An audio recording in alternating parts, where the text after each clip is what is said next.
All right, I'll kind of start this off. We are extremely excited about. I'm extremely excited about being back here to my second SEC Media Day.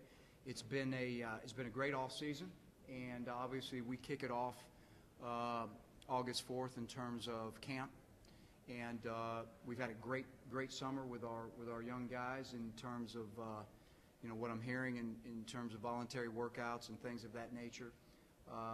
We obviously at the end of last year, had a great bowl win, New Year's Day bowl win that kind of propelled us into the off season, and followed up with some momentum in a very talented recruiting class, and so that kind of led us into spring practice, and again I think propelled us into having a very good off season. So we're really looking forward to 2010. Obviously, as I said, we're going to be kicking this off real soon. So we're fired up. Our players are fired up. Our coaches. I got my whole coaching staff returning, which this day and age is hard to do. If you look around the country, out of 119 teams, you only have a very small handful of coaching staffs that return fully intact. So we're excited about that. So again, we're fired up about the season, and I'll answer any questions.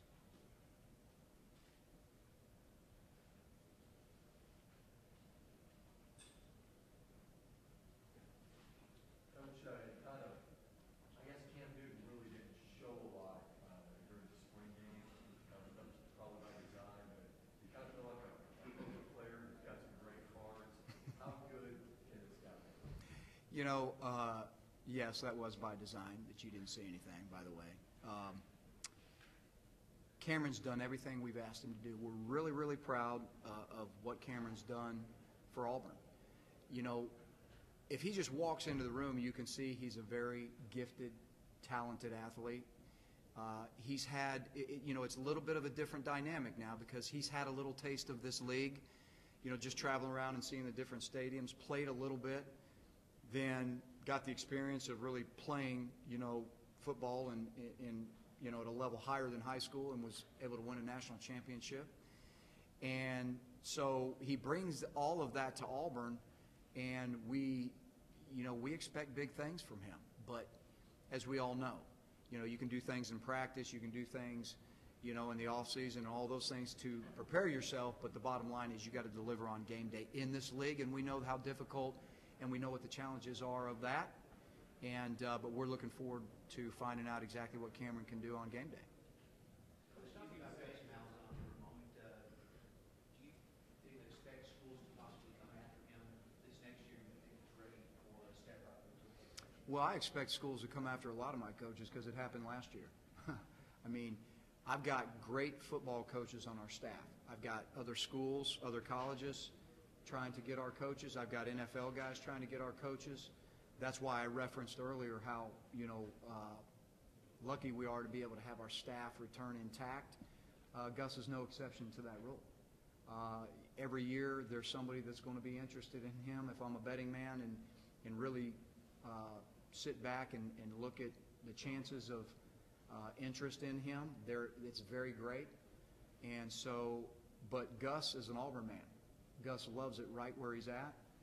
When the time comes and he's ready to make a move, when he's blessed enough to have an opportunity that fits what he wants, then he'll sit down with his family and make that decision. But he's obviously a very good football coach, and we're lucky to, we feel very blessed to have him as part of our staff.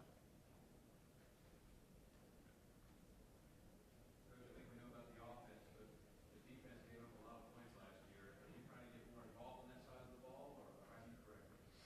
I've got a very good defensive coordinator in Ted Roof. I've got a lot of trust and respect for how he coaches, what he's done everywhere he's been, Georgia Tech, and him turn around the defense at Minnesota from, statistically one of the last in NCAA to obviously the top third.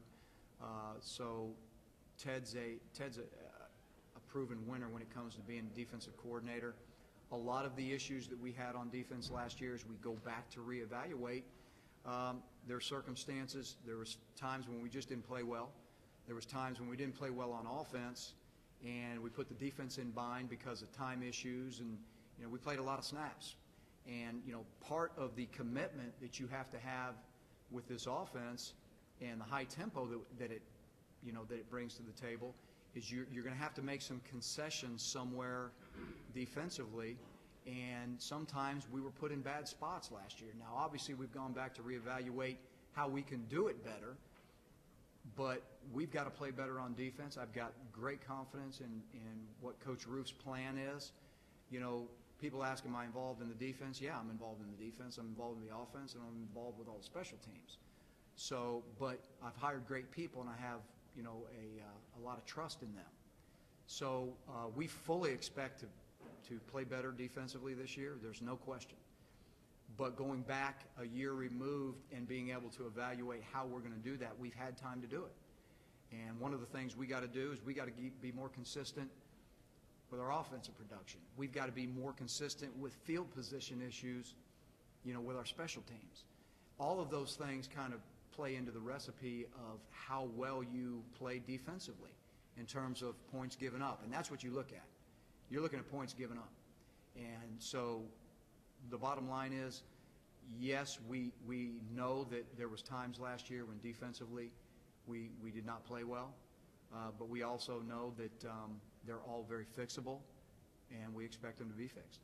Talking about those changes and improvements you put on defense, having a guy like Savage back finally, what's that going to do? Well, it's really, last year was kind of a strange, it really was strange. I mean, in all my years of coaching, here we go.